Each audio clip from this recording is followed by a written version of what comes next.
Jeremy, how's it going?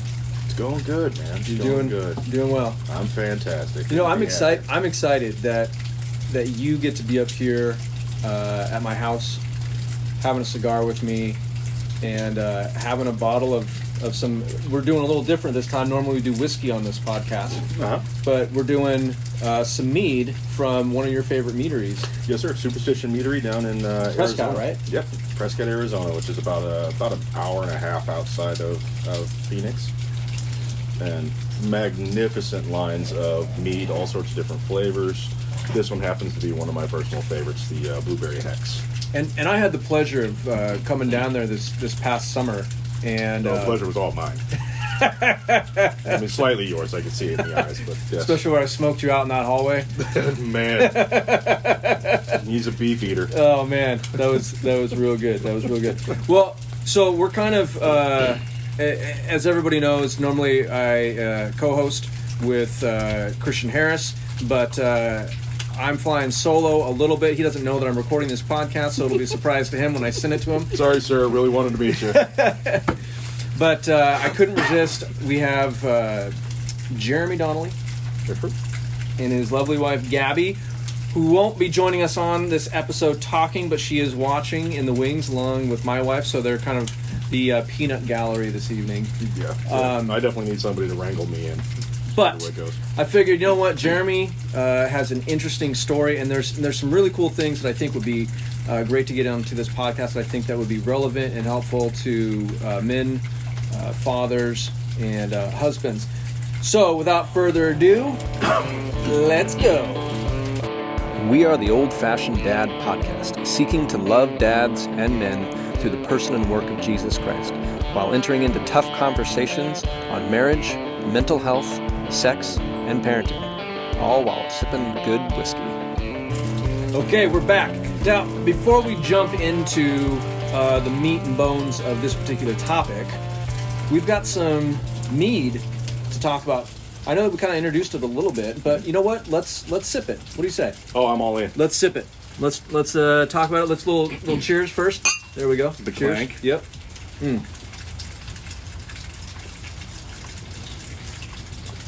Oh. No, we really should have had 2 bottles. Oh, bro. This is actually a really welcome change to to the whiskey. I know we've enjoyed some good whiskey. We had some Balvenie 17. That was fantastic. Been a good weekend. Some Pendleton 12 year. So now we're enjoying some it says it's 4-year aged mead. Or no, I'm sorry, it says it's batch number 4. I don't know how long it's been aged, but it tastes really delicious. It's been aged at least a year. Okay. We know that. Now you're smoking something over there. What do you got? Yes, kind enough to share a My Father. This is the La Grande Oferta, which stands for the Grand Offering. It's a Nicaraguan blend, and it's got a dark Ecuadorian Rosado wrapper. Ooh. Spicy meatball. Now you're the one that kind of turned me on to My Father cigars. When I came down, you were like, "Hey, we're flying My Father." So you're not just kind of an entry level My Father cigar type guy. Like, you know your way around. Yeah, I'm pretty much that crazy stalker outside their window. I enjoy them that much. We've been seeing each other for a long time. They just haven't seen me. Do they follow you on Facebook? Do they reply to your DMs? They don't. And I don't know if I've been blocked, but I've definitely been aggressive. my heart and prayers go out for you. I appreciate that. Maybe one day they'll return the letters without the police maybe escort. Maybe if you stop cutting and pasting your letters out of magazines and posting them to 8x10 computer paper. Hey man, I'm a one-trick pony. I don't know what to tell you. What says love like cut out periodicals? Perfect. I'm smoking an Olivia cigar. Looks like a lighter wrapper. What do you think? Yeah, the O. It's not drawn really well, so I had a good Olivia the other night. I'll tough my way through it. So, you were going to say something? I was going to say, you got this thing up here called humidity. Yeah. What is that? That hurts cigars a little bit. It's pretty much when the clouds open up and dump, and it doesn't go anywhere but right here in your face and lungs. Perfect. Perfect. So my lungs can grow moss. That's it.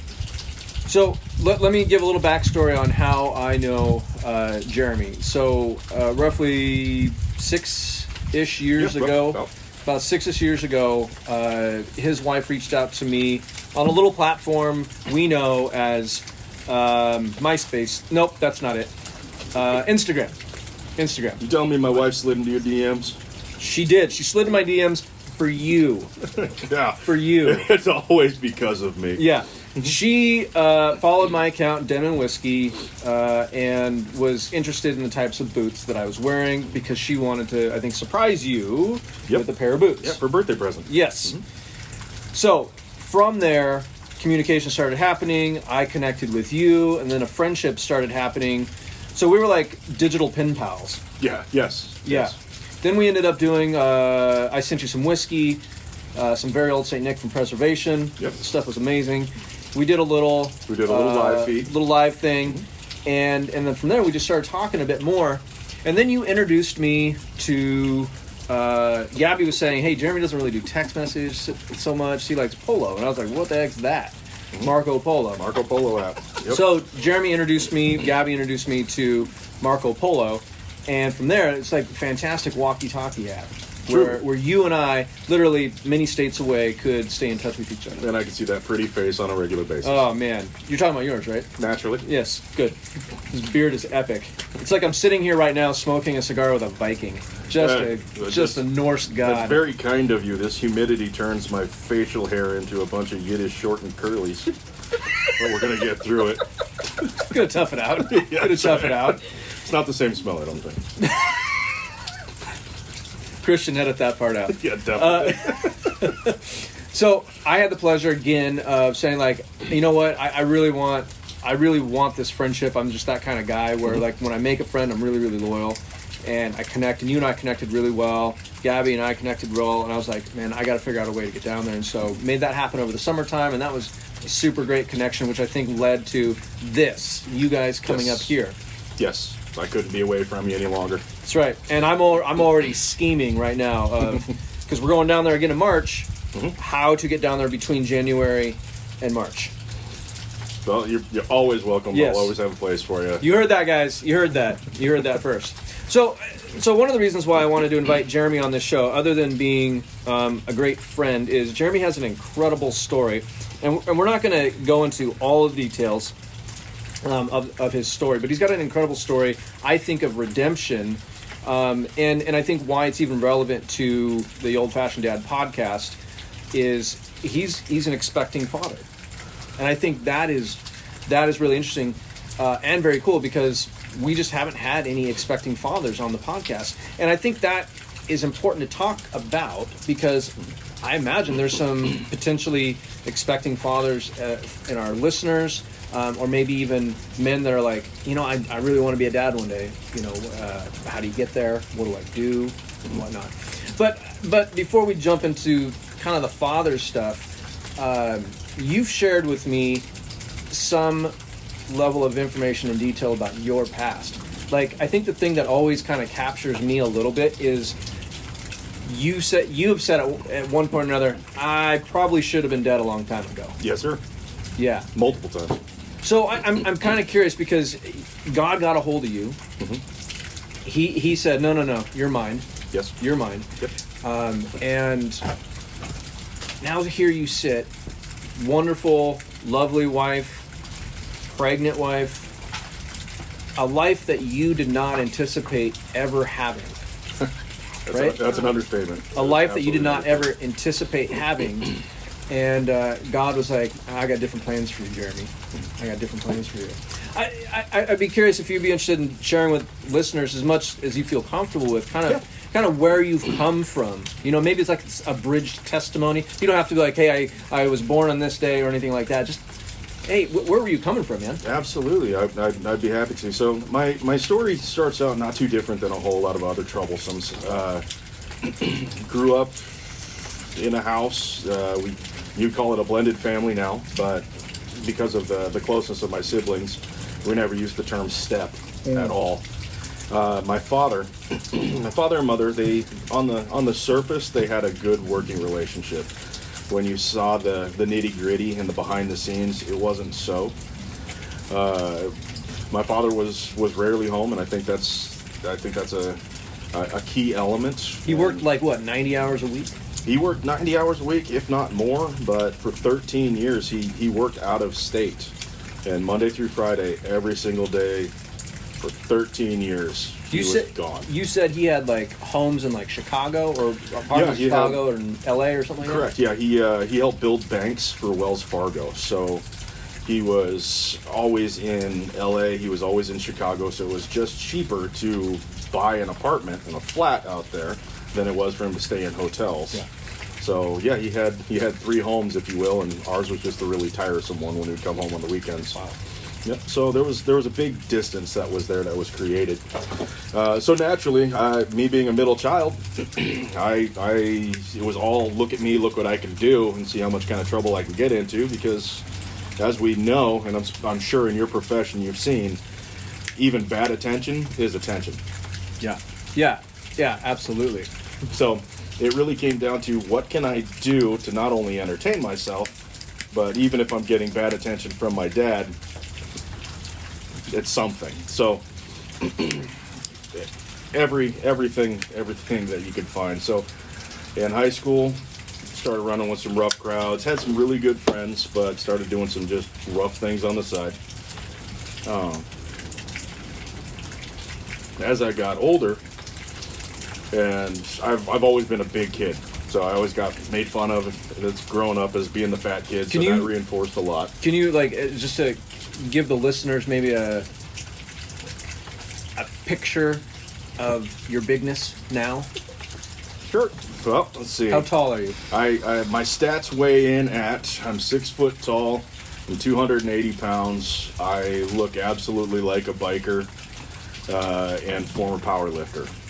So for me, size is pretty much everything. You look like you stepped off the show Sons of Anarchy. I appreciate that. Yeah, that's where, like, if I had just seen you walking along the street or something like that, I'd be like, is that an extra from Sons of Anarchy? So it's kind of funny, I actually almost got a role as an extra on Sons of Anarchy. I really wish you would have. I wish I had too. I didn't have a motorcycle at the time, but I was filming for a very predominant character in the motorcycle community. He was shooting a film years ago, and I was an extra in that, and they invited me back for another role. And then they asked me if I was willing to ride out to California that night, and I didn't have a bike, so a couple other guys got picked up for that role. It's burned me ever since. I think that if you ever decided to make a serious go at film and movie in the motorcycle crew or genre, I don't know, you could probably do very well at it. I think it'd be fun, but I'm definitely going to be pigeonholed into one character. The badass guy. Maybe.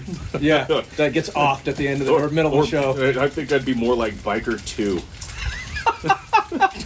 Just grumpy all the time. Doesn't have quite a speaking role, but can groan really well with either a bottle shot or a bullet.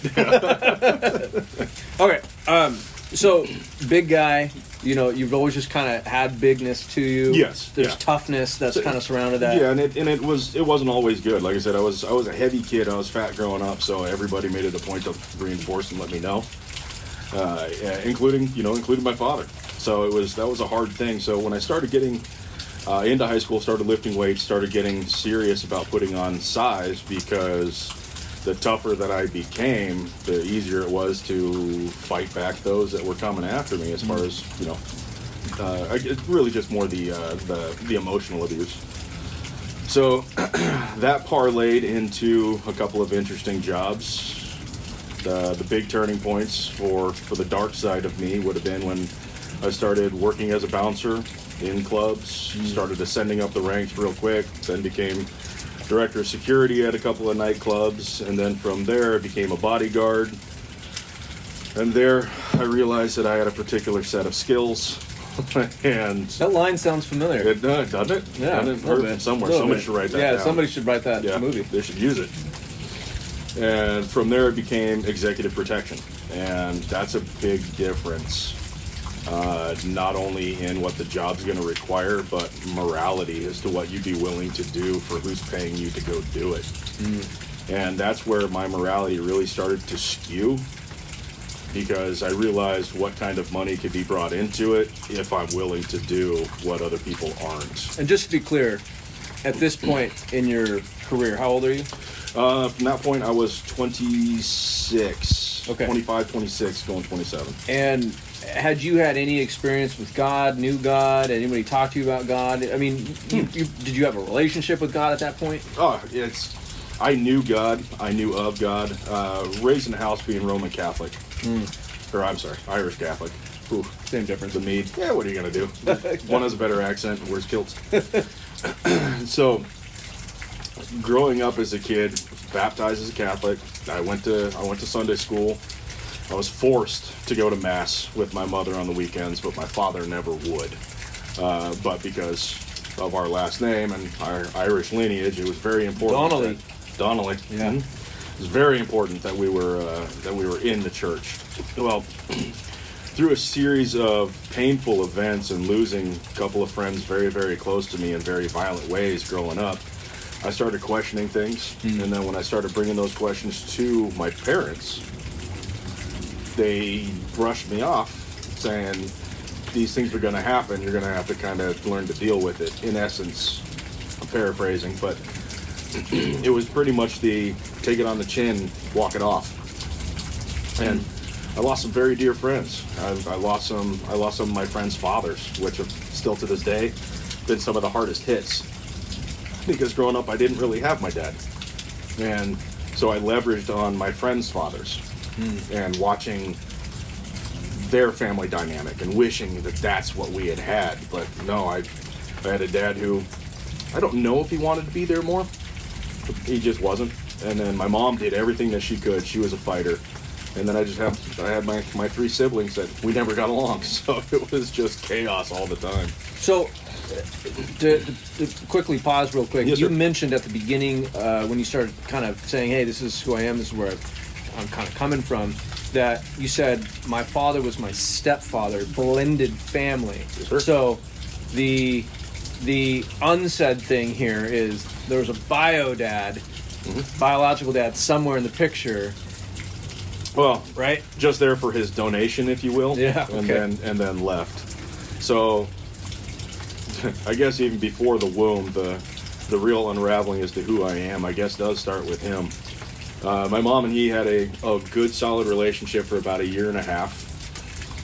Things seemed like they were going good, progressing well. He knew my whole family, and my big thing is he had dinner several times with my grandmother, who is still in my heart, my prize and possession, and one of the most amazing women on the planet. And then when my mother got pregnant and shared it with him, first words out of his mouth was, I can't do this, I'm already married. And nobody knew. So he walked at that point and never been seen from again. Do you know if he's still alive? No idea. No idea. No, I had delusions of meeting him in my youth, especially when my father and I were battling really, really hard. Ultimately, to kind of give you the presence, when I realized when I needed to move out of my parents' house for good, is when I ended up at his doorstep one night in the middle of the night with a bat. Wow. And I was getting ready to send him to hell. Wow. And in that moment, I'm like, I need to just go. I need to do something else. This is too much. Wow. Wow. All right, so fast forward. Yep. I wanted to give the our listeners kind of an idea of like, hey, this is what the family. Sorry, guys, it gets better. It gets better. So, fast forward back to 26, executive protection. You know, you kind of have some idea of who God is, but you know, bad things are starting to occur. Yeah, and I ran from God years prior. I hadn't really been a friend of God from middle school on. When I found out about everything in my family, I think was the turn, and then losing friends and friends' fathers. So I really didn't care. I always had a feeling that there was a God, but I just didn't care about him. Didn't feel like he cared about me or anything that was going on. So I lived, and I truly live by that motto, it's better to reign in hell than it is to serve in heaven. Wow. So that was my plan. If I wasn't going to be loved by the Father, I was going to be feared and honored by the devil. When I first met you, and you were kind of giving me your backstory, and I hope you don't mind me saying this, that one of the monikers that you kind of said that you operated under was you were the devil's right hand. Yes, sir. Yeah, which I can only imagine what that entails. Yeah, everything. Yeah. Everything. So there was like I said, there was some very, very dark chapters. And when you're as lost as what I was, and you find something that you're good at, and you find something that you can do, and it pays the bills, and it allows you to afford the kind of lavish lifestyle, pretty much everything that the devil promises you. Yeah. But because I was willing to go some extra miles, I got rewarded. And again, back to that good attention, bad attention still attention. You're right. So I know that this is a huge chunk of your life, and I know that you can only share what you can share. But motorcycles, has always been a huge, and still is a love of your life. Absolutely. But for you, hopping on a bike is not just simply hopping on a bike. There really is like this existential spiritual component that is there. But I say that all because I think for a lot of our listeners, I don't think a lot of them are in the motorcycle world or culture. But man, you really lived in that world. Yes. Yeah, for me, motorcycles have always been an escape from everything. Whether it was emotionally in a bad relationship and I had to go ride and clear my head, or if quite literally I was running away from the police from something.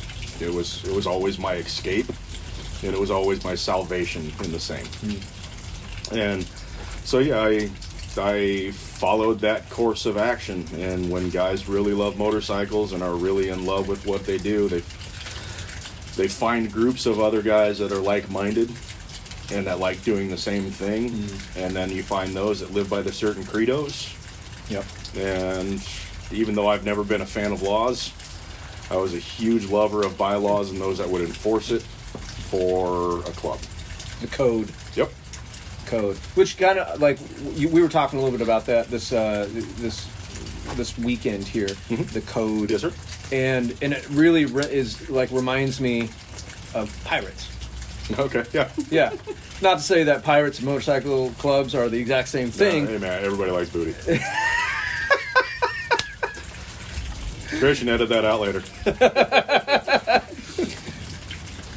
But there's like, so okay, this is really cheesy, but in Pirates of the Caribbean, the first movie, The only good one. yeah, the only good one, they constantly are talking about to the code, But when you talk about the code, that's what I think of, and I almost think of like a kind of a brotherhood.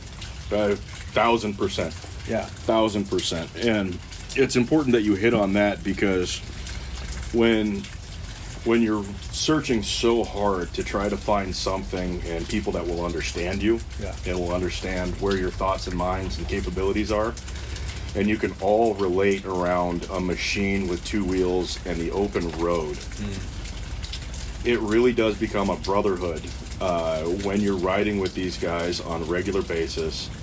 The first club that I started out with was real small, but we were crazy. Did a lot of really, really bad, really, really wrong things. But we prided ourselves on being wild. And when you're riding, not only when you're riding 100 miles an hour on a motorcycle through traffic, but you're riding side by side in one lane with somebody at 100 miles an hour going through turns on a highway in traffic, you really create this bond and this brotherhood that you really can't get anywhere else. And I know it doesn't make sense to a lot of people, but when you have that and you have that trust that when you're going 100 miles an hour next to somebody in a lane and you are literally 2 feet away from them, that they're going to be able to handle their bike and you're both going to be able to get through this ride safely, that's a trust. Wow. So it's hypnotizing. Brotherhood. Yeah. Yep. Well, so when I think about brotherhood, especially within your story, like, that makes sense to me. So you had a biological dad that was like, no, I'm out. I don't want a part of this. And then you had in a lot of ways a stepdad who became a father.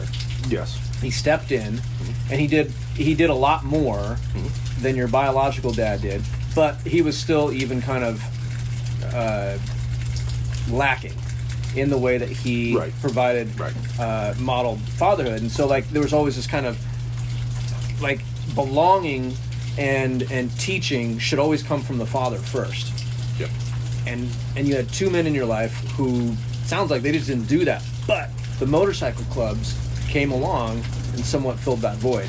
Yeah, I loved having a president over me that could tell me what I should and shouldn't do, and I really liked being that dog on a leash, where I'm barking, I'm that junkyard dog. I'll go. I'll let everybody know I'm ready to go, but he's the one saying no, not yet, or go knock that smile right off his face. So that I thrived in that environment. Okay. So, here's the interesting part. You became a Christian. Yeah, gonna talk about 3 years ago? Yeah, man. That's a 180-degree turn. And it happened within days of the most painful day of my entire life. I should say weekend. It was weekend. So 3 years ago, I lost, and as funny as this sounds, because I was a lone wolf, never wanted to have a home, never wanted to be located in one spot in particular, always wanted to be able to pack up and run if I needed to. Mostly because most of my life I had people that were searching for me from the other things that I had done. And I fell in love with a woman. That's how it always starts, isn't it? So I fell in love with a woman. Realized that I didn't want to be around any other women. And then she got me. And she even accepted the motorcycle club. She was in it for everything. We didn't want to get married. We didn't want to have kids. We didn't want anything more than what we had going. What could be better for a biker? So I had a dog. And I say this kind of jokingly because it's the only way I can really do it without losing it and tearing up. But my dog was my world. She was the only thing that got me up out of bed in the morning through the deepest of depressions. I always had something I had to take care of, and I always had to make sure she was fed, played with, if she was a boxer. She was my service dog. Well, as with boxers, they're fiery lights and they burn out quick, and she did. Kidney issues took her from me way too early. And on the weekend that it happened, I was working in a barber shop, learning my way through. The weekend that it happened, I put her down on a Friday. My life altered. The very next day, I get a text from my club president, who was also the owner of the barber shop that I worked at. It seemed fantastic at the time. He texted me that the shop wasn't doing well because he was making some really bad decisions himself. And so the shop was suffering, and he texted me saying, I can't afford to pay you for the rest of October. I need you to go back to doing your other job for a little bit, which was seasonal and purely based on people coming into the state. Yeah. Tourism, that's the word I was looking for. And so that just wasn't readily available. So now I've got rent due in a few days. I've been suffering through this barely minimum wage job, helping him out immensely, learning a new craft that I had quit a career for. I lose my dog, I lose my job, I lose my best friend and club president all in one guy because of how the rest of the weekend went. Wow. And to say I was crushed is an understatement. So I started running a little bit harder with things. And at this point in time, I looked at Gabby, and my biggest attraction to Gabby was her lighthearted, jovial spirit. I mean, this woman got excited over Christmas. I haven't been excited over Christmas since I was 4, and she gets excited about Christmas lights. I'm like, how do you hate that? I'm like, it's magnificent to see a grown woman getting excited about holidays. And I'm like, my family doesn't care.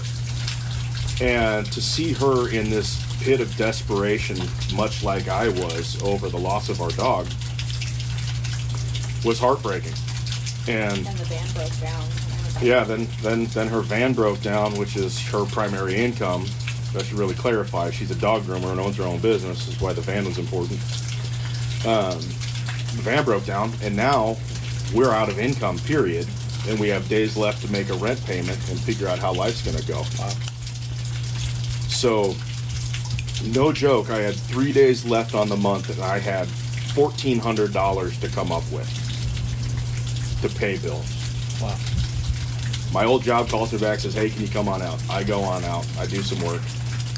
In 3 days' time, I make $1,600 and some change, enough to pay bills and cover everything. So at this point in time, I'm starting to reflect back on my life, thinking about the times where, God was present.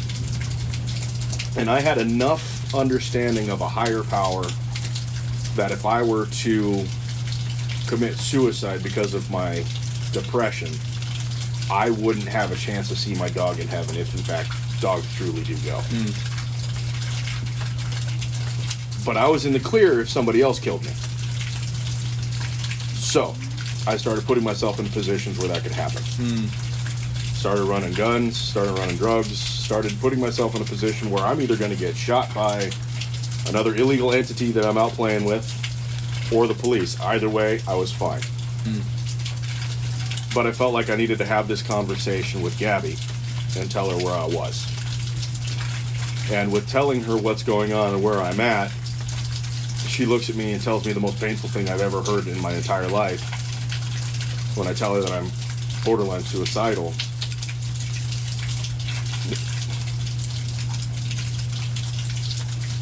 And she tells me that she's having similar thoughts.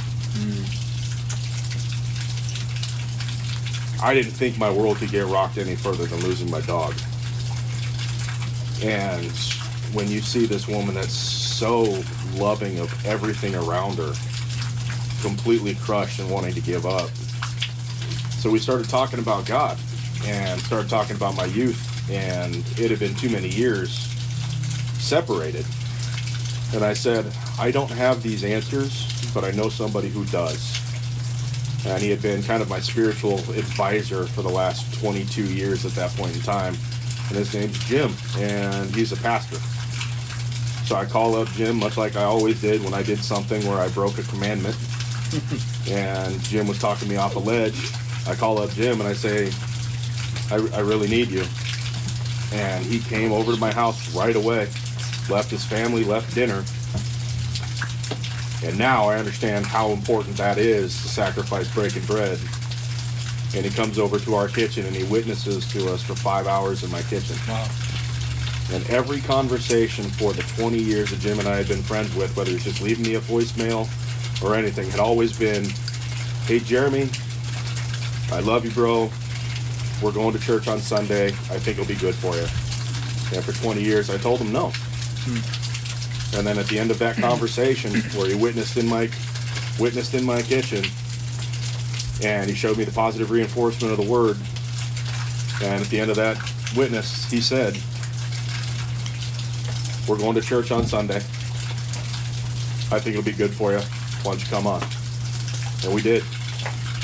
And it wasn't, I would say, 3 weeks after that, we fully committed ourselves to the church with the outreach that they do, the involvement that they do with against human trafficking, because that was the big key for me. I'm like, I could be a part of extracting people from human trafficking.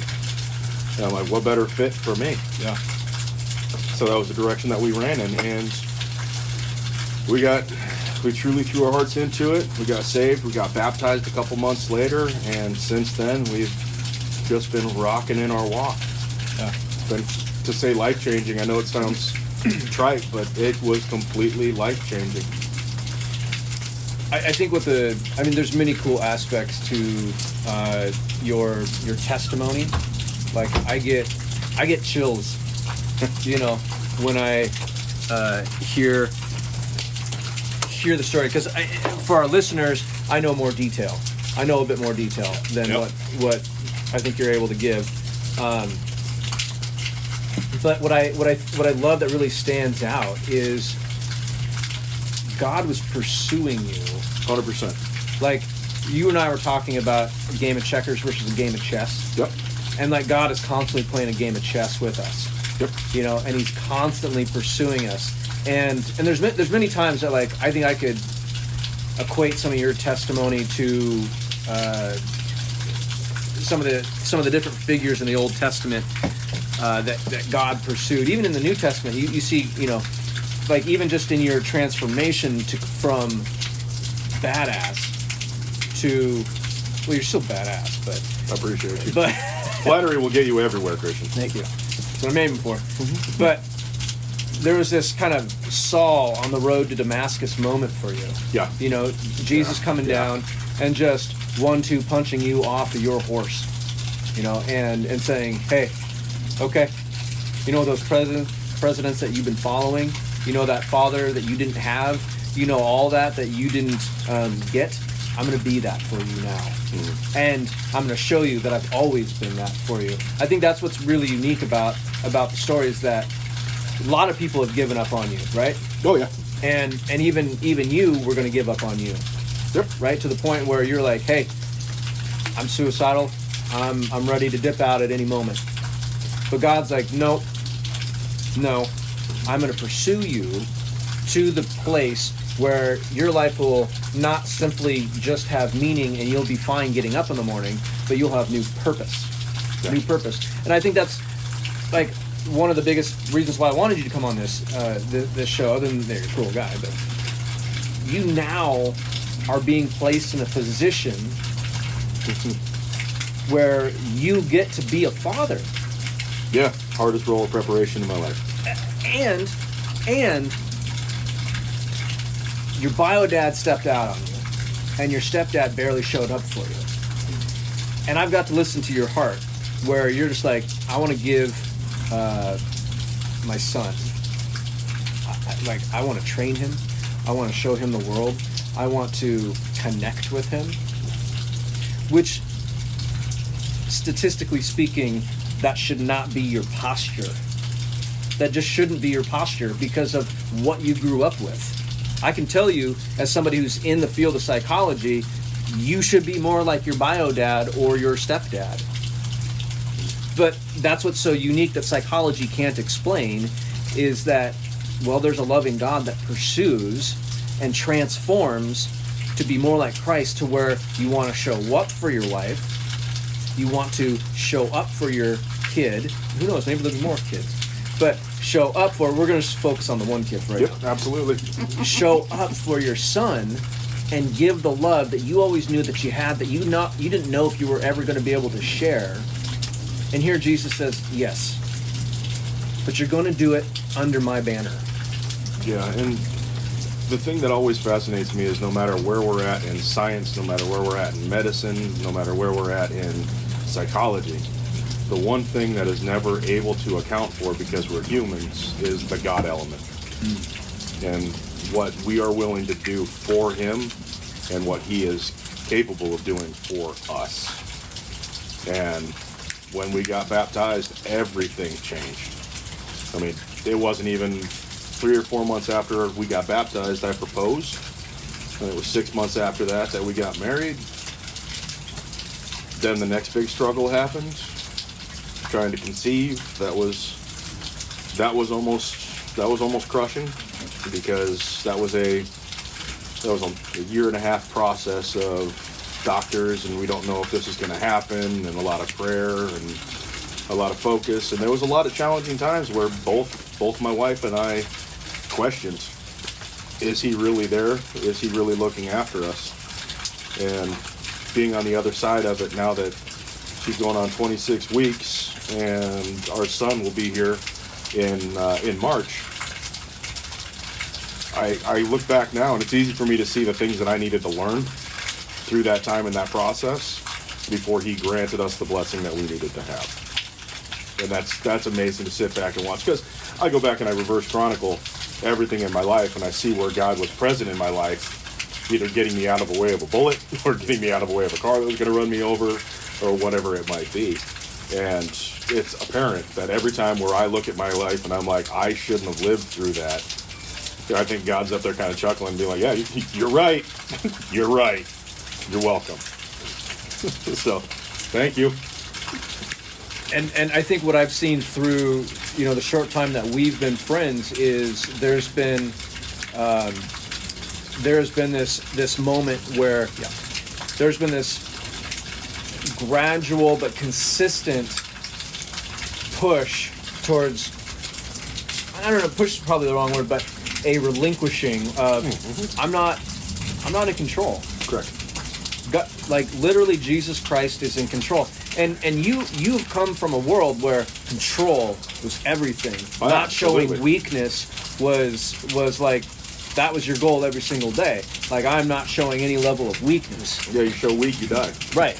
And so you're coming from a world where submitting, showing humility, like those aren't words that are those aren't virtues. You know? Yeah.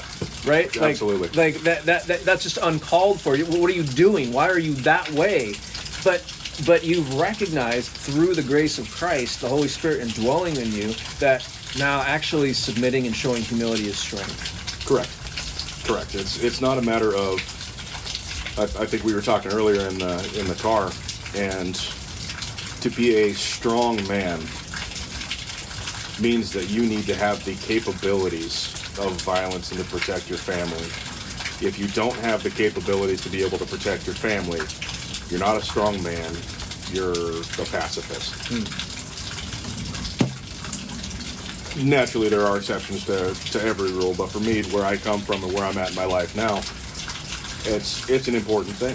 You have to be able to make sure that you can stand up and provide and take care of your family and also nourish them and nurture them in the same. I think what's different now is you recognize who's in charge. Right? Yeah, there is no question. Yeah. I mean, so let me ask you this, because when I was thinking about your story and what God is doing, like the R word came to mind. It's redemption. I mean, there could be more words that go along with it, but it's just like the story of redemption. But is there a better word?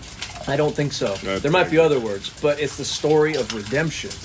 You know, God literally pulls you, like Joseph, after his brothers throw him into a pit to die, you know, and then sells him off into slavery, which that could have also led to his death. Yep. Most assuredly. God literally redeems you, pulls you out of the pit, says, no, your life has meaning, it has value, which means that there was literally something inside of you. There was still some embers that were still glowing that God's like, no, I can work with that heart. I can work with that heart. Because he saw fit to go, hey, I want you to steward Gabby's heart. I want you also now to steward a son's heart. You know, to me, there's no greater honor than for God to say, here's some lives. Oh yeah, absolutely. I want you to steward those. Yeah. So your story really does, I think, in a very dramatic way, embody like a crap ton of redemption, which I think that's the entirety of the gospel. The gospel is like, we're dead. Jesus comes to save us, makes us alive through him. And your story has a ton of like, hey man, there's just darkness and death around you. Just a ton of that. Jesus pulls you out of that. It does. And it's, you touch on a very, very important topic for me when you talk about Jesus takes us out of that. When I got saved, the motorcycle clubs didn't stop at that point. I jumped back in headlong, tried to feel it out in an even more aggressive club because I got hit with Jesus pulls us out of the trenches. He heals us. And then because of our skill set and with the new blessings, he puts us right back into the trenches where he found us to go about and do his work. And for me, I was so charged with who needs Christ and redemption more than somebody sitting at a biker bar that is sobbing over a beer or a Jack and Coke because of something appalling they just did to earn their stripes. Then I realized, and it wasn't easy, and it wasn't right away. It was several months and a whole lot of arguments with my wife, and we don't argue. I just can't stress that enough. And then I got hit with something from Pastor Jim that he had said to me a while back, and he said, when the devil realizes that you have turned on him, he is going to push you to run hard towards God in hopes that you stumble. And I can look back on those conversations with Gabby, and I can look back on those conversations with guys who I was calling brother that weren't. And I can absolutely see where the devil's play was. And I realized something very valuable for me. Because it truly is God on one shoulder and the devil on the other with me. We can't always understand when God's talking to us, but I've been able to find out and decode that the devil sounds just like me. So if I'm doing something in my own words, it's not God pushing me in it. That's God developing, via the Holy Spirit, wisdom and discernment. Right? I mean, like, the longer we walk with Christ, the more we're able to discern His voice. Especially coming out of a culture of death, a culture of sin, and it's kind of alien and foreign the first several years that you walk with Christ, because you're just like, this is weird, man. And God always wants you to do the uncomfortable. Yeah. He always wants you to do the uncomfortable. Yeah. And He wants you to do, like, before God in your past, I'm sure that people wanted you to do the uncomfortable, but it was because it was for selfish reasons. Yeah, different motives. They wanted you to do it because, it benefited them. But when God wants you to do the uncomfortable, it is to glorify Him, but it is always to refine and make us better. Yeah. Always. I've been walking with Christ, I would say, consistently now for the last 10 years, raised a Christian, but the longer I walk with Christ, I'm like, man, He just wants me to see how good He is, to taste and see how good He is. And when He asks me to go to uncomfortable places, I know it's not just because He's selfish. Right. Which is so unique and different than the way that we interact with the rest of the world. Yeah, everybody has motives. Everybody does. So we're gonna wrap up here soon, but I wanted to ask if you had thoughts about being an expecting father, man. Oh, absolutely. You kidding me? I don't have any thoughts other than being an expectant father. Ever since we found that, ever since we got that positive test, it's been doctor's visits, doctor's appointments, and I will tell you, in the last 6 months, I've learned more about myself and getting over fear than I've ever had to deal with in my life. And there's so many books that are out there for women that are expecting and the things that go through. That is the truth right there. And I'm going to be honest, it's like, read them, get into it, understand what your wife is going through, understand the changes that are going through. My wife and I found a podcast that we've been listening to every single week, and it's fantastic, and it's really helped me with understanding the development of what our son is going through and where he's at week by week, and it's really a bonding experience for her and I to listen to that, whether we're on a walk or we're in a car. Yeah. Be present in those doctor's appointments. That's the big one. If you've got questions, you got fears, ask questions, stand hard, stand fast on it. We were at one OB for a couple of visits, which is a couple of months, and then I didn't like the way that was going. She didn't like the way that was going because of the doctor pushing things on us that we had already said we don't want. And then we were talking about, guys, if you don't understand that there are doulas out there and there are midwives out there and they are different, there's things you need to know. So the OB that we were talking to, she didn't want to deal with doulas, and she was trying to tell us that due to COVID they weren't going to allow us in. Well, we happen to know for a fact that hospital does in fact allow them. She's just not wanting to deal with them, which means she was a control freak. So a couple months into the pregnancy, we're now switching OBs, and we found one that we really like. We met with the midwife this last week, and she was magnificent. And my life changed when I got to see the high-def image of my son's face this week.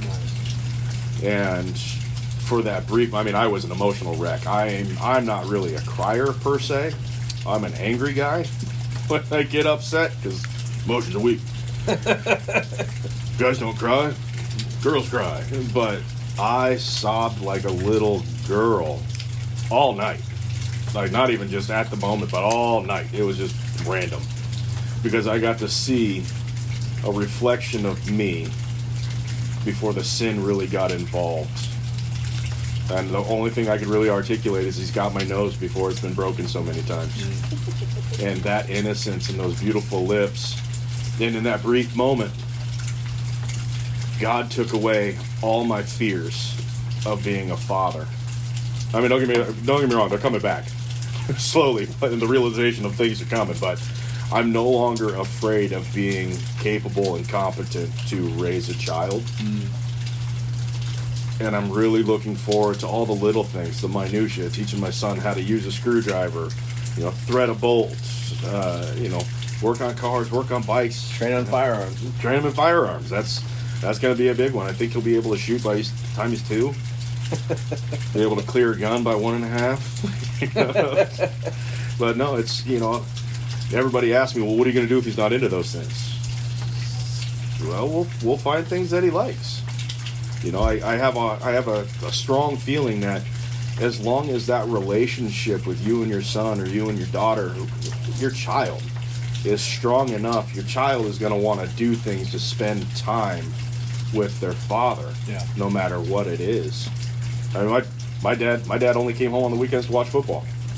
So there was a lot of time I was watching football with my dad. I don't like football so much, but I liked enjoying the time with my dad. But we weren't allowed to talk. No talking. So it quickly became not fun, and then we quickly got kicked out. So we had to go do other things. I mean, I enjoy playing outside, but that relationship wasn't there. So for me, the reading that we've done, listening to all the growth that we've done, all the concerns that we've had as far as medical and what could potentially go wrong, all of that, it's important, but it's not nearly as important as understanding who you are, what your wife or significant other needs at the time that they are going through this, and the emotional and physical burden that they are going through, and the changes, and being there, being strong for them. And if you are truly present in those moments, you are going to change. Everything about you will change in becoming ready to be a father. It's that whole, God doesn't just give us things, he puts us through trials and tribulations to make us better. And me being scared and me being trying to be so present with my wife through this process the best that I can has prepared me for to the best of our abilities without him being here as to what's to come, infinitely more so than what I was at the beginning of it, finding out that, oh my gosh, I'm going to be a dad. Now what? Beautifully said, man. Beautifully said. This whole time, and I've shared the scripture with you before, and I've shared the scripture on this podcast before. This scripture and maybe one other comes to mind a lot is Proverbs 16:9. In his heart, man makes his plans, but it's the Lord that determines the steps. Like your steps were determined well before you were ever entered into existence. And then Proverbs 3:5 and 6 is, to me, I think you are doing this, even if it's not readily, totally at the forefront of your mind. I think you're doing this. Proverbs 3:5 and 6. Trust in the Lord with all your heart. Lean not on your own understanding. In all thy ways acknowledge him, and he will direct thy path. Because I really don't think that you can end up becoming a father unless there's some level of that being done.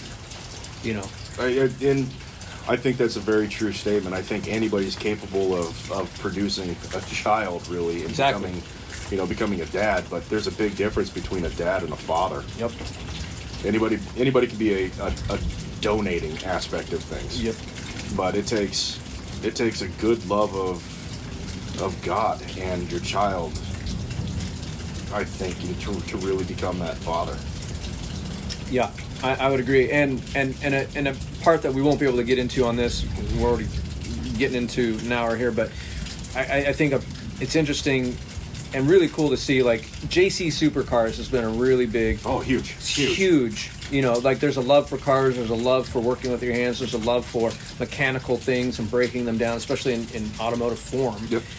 But there's this element of working with at-risk youth, specifically males. Yes. Males. And you shared with me what it is that you do at JC Supercars, and to me, I'm just like, man, that's a ministry. That is discipleship. Mm-hmm. Like, Yep.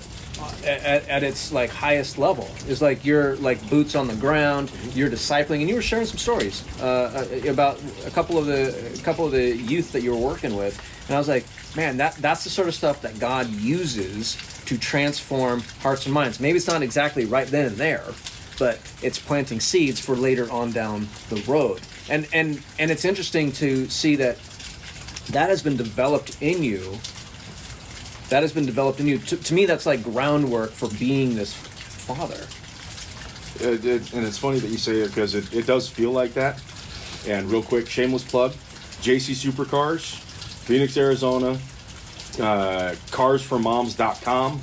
If you have a car that you need to donate, if you a car that's not running, send it on over to us. We'll get it fixed, we'll get it running, we'll get it roadworthy, and we give it to single moms in need. Monday night, what are you talking about with Man Up Monday? Monday nights, we work on cars. We teach these at-risk youth males that don't have a father figure in their life. They've got a horrible home life situation. We teach them how to work on cars, whether it's just brakes, oil changes, all the way up to building hot rods and racing hot rods. And then we take them out to dinner, and we teach fellowship and breaking bread. Yeah. And so through that, we have this amazing opportunity to pour into these young men that have never really been poured into, that just get yelled at or look as though they're, an anchor for these parents that aren't really parents, or at least the mom. Typically, I don't think we have anybody there that has a father that's in their life. And for those couple of hours on a Monday once a week, they're thriving. Man, I to me, that's like, there's no way you just do that because you just do that.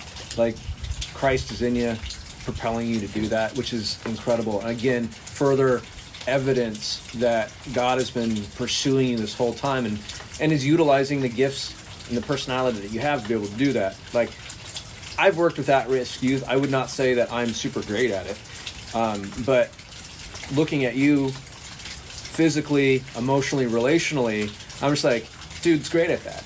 God's using those gifts to zero in on how to be relational with these kids, so that can transfer over to how to be relational with your son. Yeah, and I truly feel like it's going to help. And it's funny to watch these kids go through some of what we would think would be just, I don't want to say remedial, but learning how to thread a bolt properly into something without cross-threading. And, you have to figure out, okay, how is it that I'm going to break this down so that they're going to understand the steps that need to take. It's like, I remember back in middle school, we had to do a project where we had to write down the steps as to how to make a peanut butter sandwich, and the teacher would reenact those steps, and it was amazing how frustrating it was, because you didn't say go to the pantry to get peanut butter in your step process. Right. So it's breaking it down to that level of minutia so that they can conceptualize what's going on. That's awesome. Jeremy, we're gonna wrap up. Good, I'm bored anyway. You got to catch the flight, right? Yeah, kind of thing.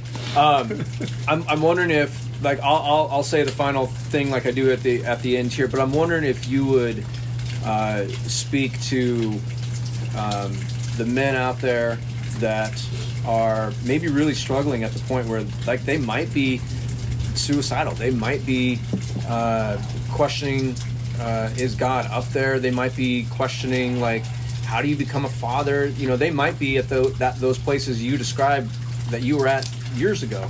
I'm wondering if you could say a few words to those men, speak directly to them. Just speak from the heart. Doesn't have to be anything. Yeah. All right, this is why I'm not a counselor. No, it's when you're in those moments, it's like all you can really hear are the people say, it's a cowardly way out. I can't believe you would do something so permanent to end a temporary problem, blah, blah, blah, blah. But you use those things to build your case in that moment of pain and anguish and desperation and loneliness. It doesn't have to be that way. We're only lonely because we are turning our backs. We are making a decision to turn our backs on our Lord and Creator and the one who can change everything for us, all the way down to our molecular level. You're not alone. There are people out there that are feeling similar things. There are people that have gone through walks. There are people that have hurt, that have lost, that have been in war, that have worn the insides of their friends. There are people that have suffered. And there is help out there. Reach out. Even if it's not God, even if it's not your church, reach out to somebody. We all have somebody in our phone that we can reach out to. There are hotlines that are out there. There's preventions that are out there.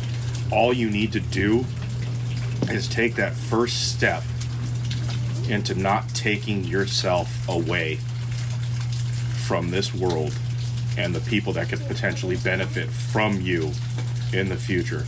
You take that first step, the second step becomes so much easier. Just reach out, talk to somebody about what's going on and the pain that you've got. Amen, brother. Amen. Jeremy, thank you so much for being on this, and I'm humbled that you were willing to share your story, and I know that God will use it, and I know that God will bless men, husbands, fathers that are out there. I know that I've learned just from listening to your testimony. So to all the listeners out there, mothers, fathers, wives, husbands, men, women, we love you. We care about you. And we do this because we want to expose you to the love of Jesus Christ. Amen. We want you to know that there is hope that goes beyond us. And the hope that Jesus Christ provides is everlasting, and it is a hope that does not disappoint. And that's where we want to point you. In Jeremy's testimony, in my testimony, and many other Christians' testimonies, and we want to say that Christ is in all and above all. So we love you, we care about you, we're praying for you. Please do reach out to us. And if you have a specific question from Jeremy, feel free, shoot us a message at the Old Fashioned Dad podcast. I'd be happy to pass that on Absolutely. to Jeremy.